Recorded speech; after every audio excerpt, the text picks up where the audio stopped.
This is Mike Johnson with the download edition of World Business Report for Thursday, February the 19th. Germany says 9 to Greece's latest bailout plan. This is a tactical move, perhaps motivated by personal being angry or mad by Mr. Schäuble. Germans believe that the Commission is too nice to Greece and not strict enough in applying the rules. With just days to go before Greece runs out of cash, we'll hear why Germany is taking a hard line on austerity and what that means for Athens. Also in the programme today, as shelling continues in eastern Ukraine, the country's finance minister tells us why she believes her country has a bright future. There's definitely the possibility of increasing investment this year, despite what's happening in eastern Ukraine. But certainly peace in eastern Ukraine would help us to increase that and accelerate the pace of that even more. Lenovo under fire. There's anger after the Chinese computer maker pre-installed ad-friendly software, which made its products more vulnerable to hackers.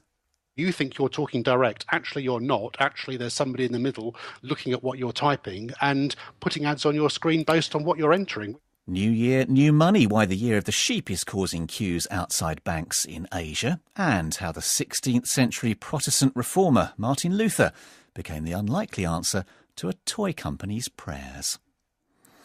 Well, Europe's politicians have elevated brinkmanship to an art form in recent years as they struggle to contain their debt crisis. And so it is proving once more, with just 9 days to go until Greece runs out of money. Germany has rejected a Greek request for a 6-month extension to its bailout programme. Finance Minister Wolfgang Schäuble said that it was not a substantial proposal for a solution. Germany's economy minister is Sigmar Gabriel. It's not simply about the conditions tied to such a programme. What needs to happen in the Greek economy? How will the reform process be handled now? How do we check that everything we agree will be adhered to? All this is not clarified in this letter, and it can't be. So now we have to make progress in the negotiations ahead. That is my advice. This letter should be seen as a start, not as an end to negotiations. Well, Greece's new government has promised its people that it will negotiate to ease the tough austerity conditions imposed in return for the current bailout. Mark Scheiritz is economics and finance correspondent for the German weekly newspaper Die Zeit. I asked him why Germany was unhappy with what Greece had proposed. Yeah, well, they're not only not happy, they're clearly upset, as you can see from the reaction, which is really unusual, to put out such a statement before they even met. And the main reason is that the German finance ministry feels that there are not enough commitments from the Greek side. And on the other hand, they just want the money. So their feeling is they want the money without giving firm and clear commitments. And that's why they're not happy. Commitments to further austerity? Commitments mostly in terms of further reforms and not rolling back measures that have already been agreed on and implemented. That means reforms like more privatisation, more public sector job cuts, that kind of thing? Yeah, that means privatization, that means public sector reform, that means combating tax evasion. That also means austerity in the sense that achieving a budget surplus after interest rate expenditures. You said that it was an unusual move. Do you see a split developing here between Berlin and the European Commission? Because a Commission spokesman had said that the President of the EU, Jean-Claude Juncker, saw these Greek proposals as a positive step. Yes, well, there is a division, there's a split, and we already observed this during the week in the Eurogroup on Wednesday. Germans clearly feel that the Commission is doing too much in terms of not being firm enough vis-à-vis Greece. So the Germans believe that the Commission is too nice to Greece and not strict enough in applying the rules. So where is all of this going to lead to? How much power does Germany have to get its own way here? Is it going to hold out until the very last minute and effectively force the Greek government to climb down on what were promises to its electorate to go easier on austerity? Yeah, I think that the German government wants more concessions from Greece in terms of more commitments, but the euro is not going to break up because of Germany. There's a clear interest in Germany, to keep Greece in the euro area because so much money has already been lent to Greece, which would be gone, and there are the geopolitical implications in terms of Russian influence and Chinese influence. So the Germans want to keep Greece in the euro area, but they just want more commitments. And it's also important, this was the reaction from the German finance ministry. If you look around in the German government, in the chancellery, in the economics ministry, people are not as strict as Mr. Schäuble. So this is a tactical move. Perhaps it's also motivated by personal being angry or mad by Mr. Schäuble. But I don't see Germany letting the euro fail tomorrow in the Eurogroup. So I still believe there will be a compromise tomorrow. Right. So over the next few hours, the next few days, Germany will become more flexible? Germany will become more flexible if Greece becomes a little more flexible. This would be my belief. But I mean, there's still a risk. There's a risk of 20-30% that the entire thing collapses. But my baseline scenario would be that Germany will eventually agree to a compromise, which will be found tomorrow in the Eurogroup. That was Mark Scheiritz of the German newspaper Die Zeit. Well, let's find out what the financial markets make of all of this. David Buick at Panmure Gordon joins me live. David, is that what investors think? Do they feel that this is a lot of huffing and puffing and eventually both sides will become more flexible here? Good afternoon, Mike. I think they call it brinkmanship, don't they? If you look at the markets and their reaction to this, if there was real concern and worry that there was going to be no temporary deal, I don't think you can say there'll be a permanent deal, we'd be 150 points off the DAX, the CAC and the FTSE. We're not. And the basic feeling is that you've got to work out in your own mind whether you think this is a financial issue or whether you think it's a federal issue. And I think this is politics. And one of the things that came out of the ECB's minutes today was, and it was quite clear, that Germany, without being mentioned by name, certainly did not back quantitative easing. And we saw that the president of the ECB, Mario Draghi, used his majority with everybody else to get it through. And there was also a very clear message from the German Chancellor that anybody who did not comply with the criteria, the fiscal criteria, any country, would not have their bonds bought. So that was a clear message across the bows. But we're dealing with tomorrow. And I agree with your previous contributor that there'll be a lot of huffing and puffing. But the fact remains is 70% of Greece wants to remain within the European Union, but they have to see their Prime Minister and their Finance Minister give it their best shot that they're prepared to cut back on some level of austerity, and also in terms of agreeing a serviceable loan of 240 billion euros, which, let's face it, Mike, 11 million people, hell has a better chance of freezing over than them ever being able to repay it.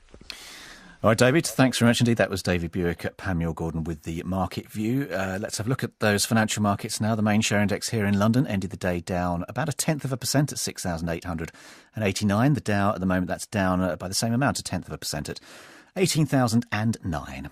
You're listening to World Business Report from the BBC World Service. Still to come, the firebrand 16th century minister who became an unlikely hit for a German toy company. Culturally, religiously, he's just huge. He's dominant in Western church history, and in German culture, he's a towering figure. More on that coming up later.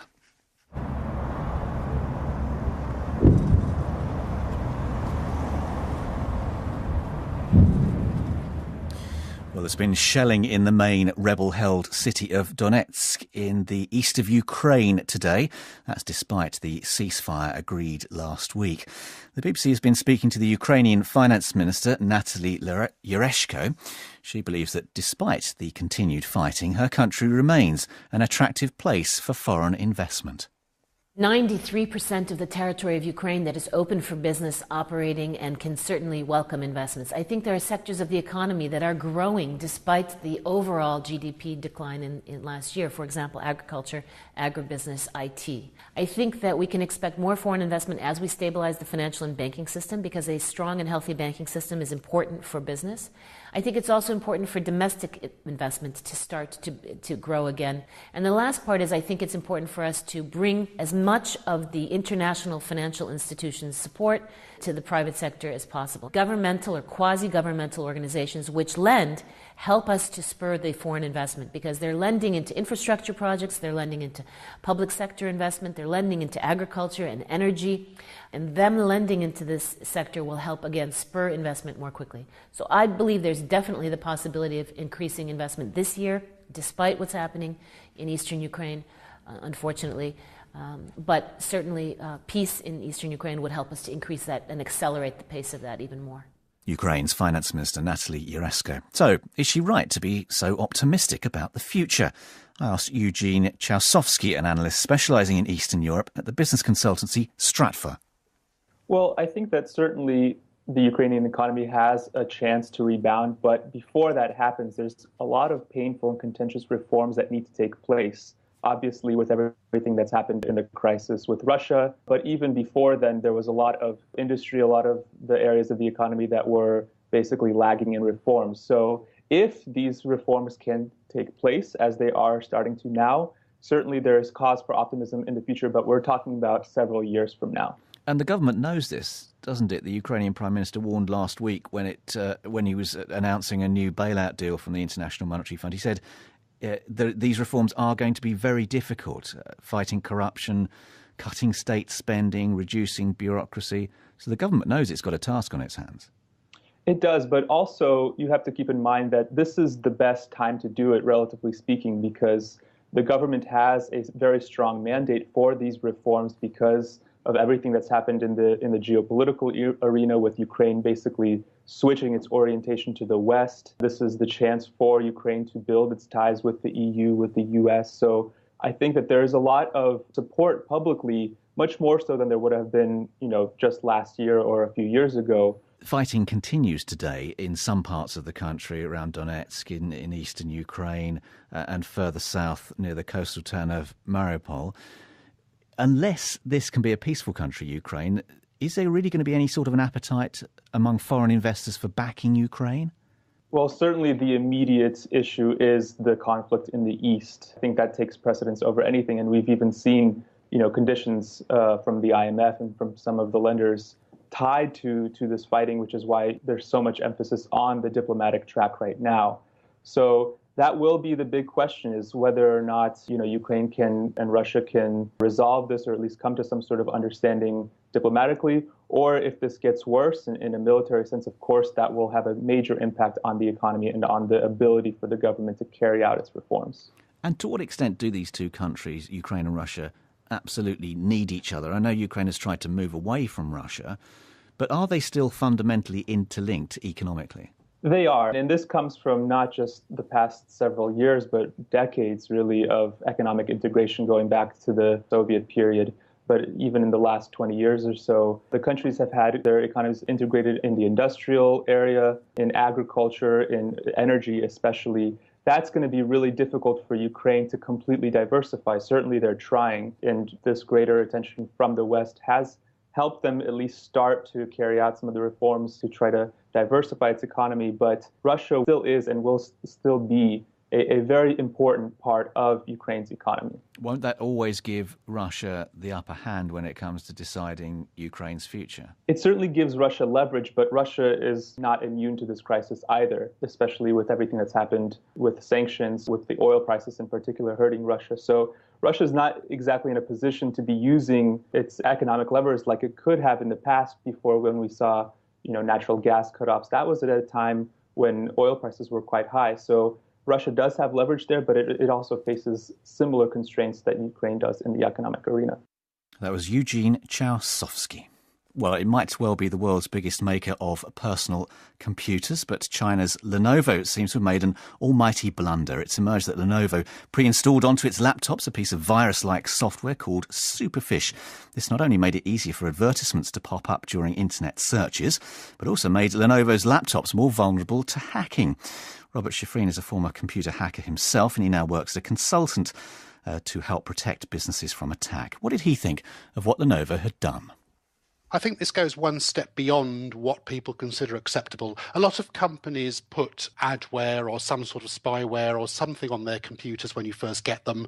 It also goes by some other less polite names because they can make money by doing so. If you install Java, for example, on your computer, which lots of people do in order to play games, it'll ask you if you want to install a certain toolbar. Sometimes programs want you to install the Google toolbar, and this earns them $1 or $2 every time they can get someone to do it, because once you've got the toolbar and you buy stuff through it, then you can respond to the ads and somebody makes some royalties and commission.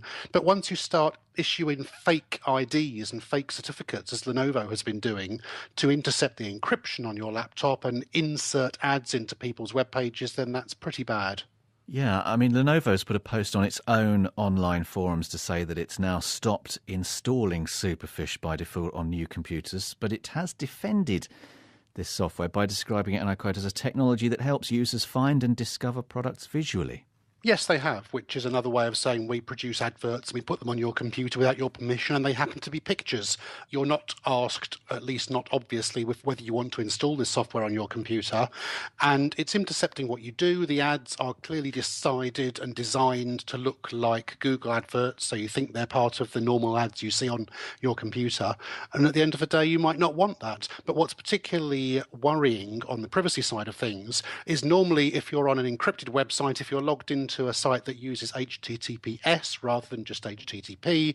You might be typing your password into a website or buying something on eBay or PayPal, for example. And normally the connection between you and the remote site is encrypted. What Superfish does is it installs what's called a man-in-the-middle attack. So rather than you talking directly in an encrypted way to the remote website, you talk to the software on your laptop, which then decrypts the information, looks what you're doing, inserts ads based on what you're typing onto your screen, and then it contacts and talks to the remote website on your behalf. So you think you're talking direct. Actually, you're not. Actually, there's somebody in the middle looking at what you're typing and putting ads on your screen based on what you're entering, which is quite that's worrying. Outrageous. Yeah, I would say.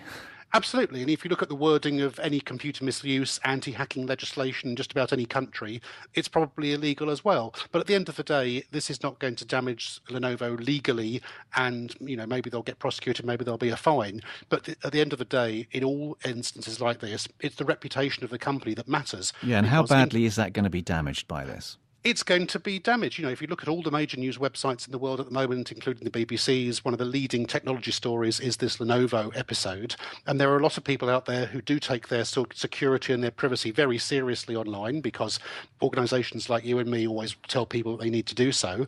And there are people now who will go into shops to buy a new laptop and they'll say, I won't buy a Lenovo because they've got this adware on their computer that monitors what I do. And they'll go with another brand. And that's what will damage Lenovo terribly. Is it possible that this kind of software is on other computers, other laptops, etc., without people knowing? It wouldn't surprise me. It's made by a third company called Superfish. It's not something that Lenovo wrote themselves. And you can bet your life they've got more than one customer. Robert Schifrin. Now, celebrations for the Chinese New Year of the Sheep are well and truly underway in Singapore, where, along with the usual fireworks and visits to the temple, it's also traditional for people to queue up and worship at a bank, as the BBC's Timothy MacDonald reports. I'm standing on Waterloo Street in Singapore, where hundreds of people are waiting in line to pay their respects at the temple for Chinese New Year. Most are carrying large joss sticks, which they bought and lit on the pedestrian walkway here. Some have flowers too. It's a long line, but it's tradition. Many people do this every year. Also, actually, we are carrying on with my mother's tradition because I'm a Buddhist. And I noticed that it's a very big line here. Is it this big every year? Yes, it is. Even on the eve of a Chinese New Year, this happened because every devotees will want to have their chopstick to be planted on the urn itself. Temple's not the only thing people line up for here. Another yearly ritual is standing in a queue at the bank to exchange old currency for crisp new notes. They go into red packets, which are then given as gifts to friends, family and employees. Of course, dirty old notes are worth no less. So why the insistence on new money? Beginning of the year, so we have to be new notes, new red packets, everything new. So how long did you wait in line at the bank for this year? Not really, because I asked my colleague to change for me. Yeah. I think that's a good idea. Yeah. The lines have been long at bank branches this year.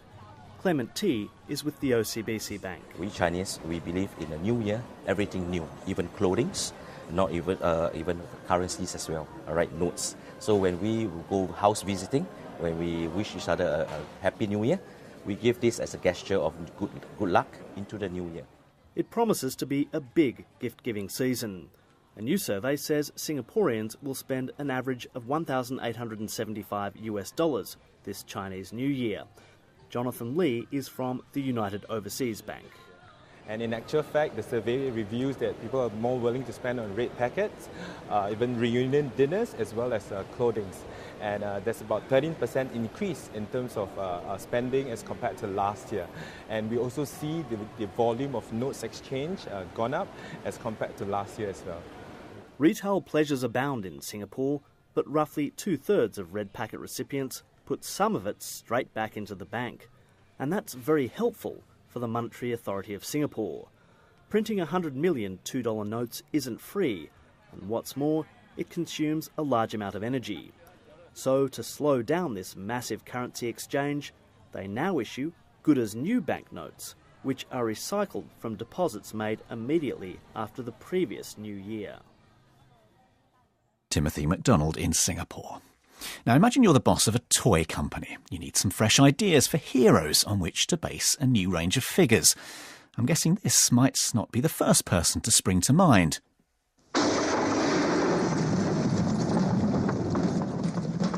Martin Luther, monk of the Augustinian order, notorious heretic, child of Satan, shall not be nourished by food or drink, shall not be assisted by word or deed. Scary stuff. Well, that was from the 1983 film Martin Luther, Heretic. And in fact, Martin Luther has turned out to be a rather unlikely brand ambassador for the German company Playmobil. A figure of the fiery 16th century minister who led the Protestant breakaway from the Roman Catholic Church has just become the fastest selling toy in Playmobil's history. It's about 7 centimetres tall. It features Martin Luther in a hat and cape. He's holding a quill pen in one hand and a German language Bible in the other. I asked Playmobil spokeswoman Anna Ehrman if she was surprised he'd sold so well. To be honest, we were really a little bit surprised by the great demand and also the publicity. Of course, we expected this special promo figure to become popular in some way, but really nobody could have foreseen the dimension of the buzz. Yeah, so why do you think it is so popular? It's a special figure, it's a limited edition. But it's made for adults and not for children in first place. So it's grown-ups who are buying it. Yeah. We guess so. Yeah. And mainly German buyers. Yes, 95% came from Germany. Right. So that would suggest that Martin Luther still has a big appeal in Germany. Do you think grown-ups are buying it, to put on their mantelpiece, on their shelf, or what? Yeah, probably. The Martin Luther Playmobil figure has been exclusively produced for the German and Nuremberg tourist boards on the occasion of the Luther Decade, which is leading up to the anniversary of the Protestant Reformation in 2017. So the tourists coming to Germany and traveling during this time get this figure as a special ambassador for the Reformation. And I understand you're now rushing out another run of these figures, having sold out of the first edition of 34,000. There are more on the way. Yeah, that's correct. We've already produced an edition of 34,000 pieces, and they were sold out in less than 72 hours. And now a reproduction is currently taking place, and the next batch will be available hopefully by the end of April. Anna Ehrman of the German toy, and perhaps we should now also say historical figurine company Playmobil. Well, to get a better idea of why Martin Luther still appears to mean so much to German grown-ups, I turn to Reverend Dr. Ruth Goldborn, an expert in church history. Culturally, religiously, he's just huge. He's dominant in Western church history, and in German culture, he's a towering figure in shaping the way in which German history and German language develops. His translation of the scriptures into German gives to Germany its language the way English gains from Shakespeare and the way Dante gives Italian a written language. So he wrote down and translated the Bible into German and made it available to people, but gave them just a language as well as actually access to the text, the scriptural texts.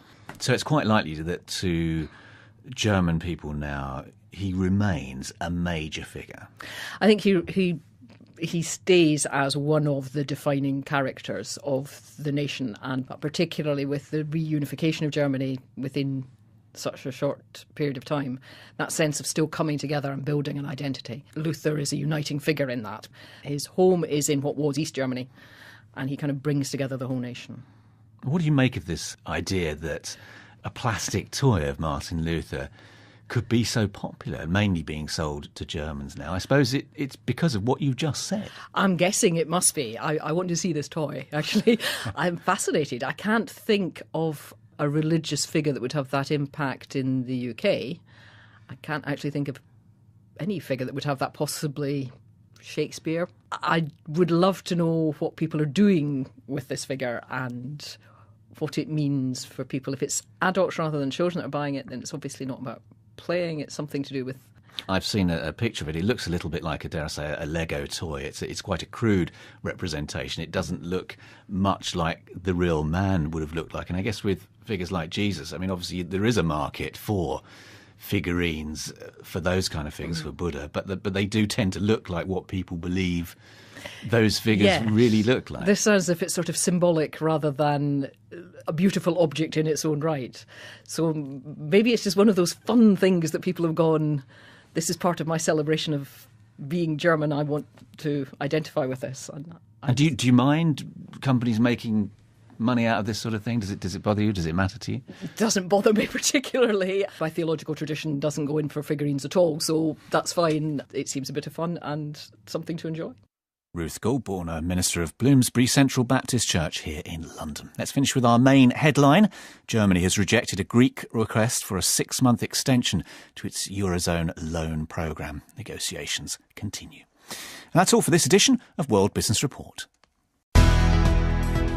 You've been listening to World Business Report. If you want more insights into the world of business, you can download Business Daily from bbc.com/podcasts.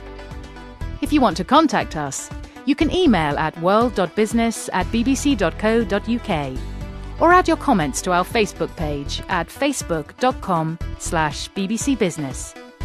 And remember, for news in an instant, you can follow us on twitter.com/bbcbusiness.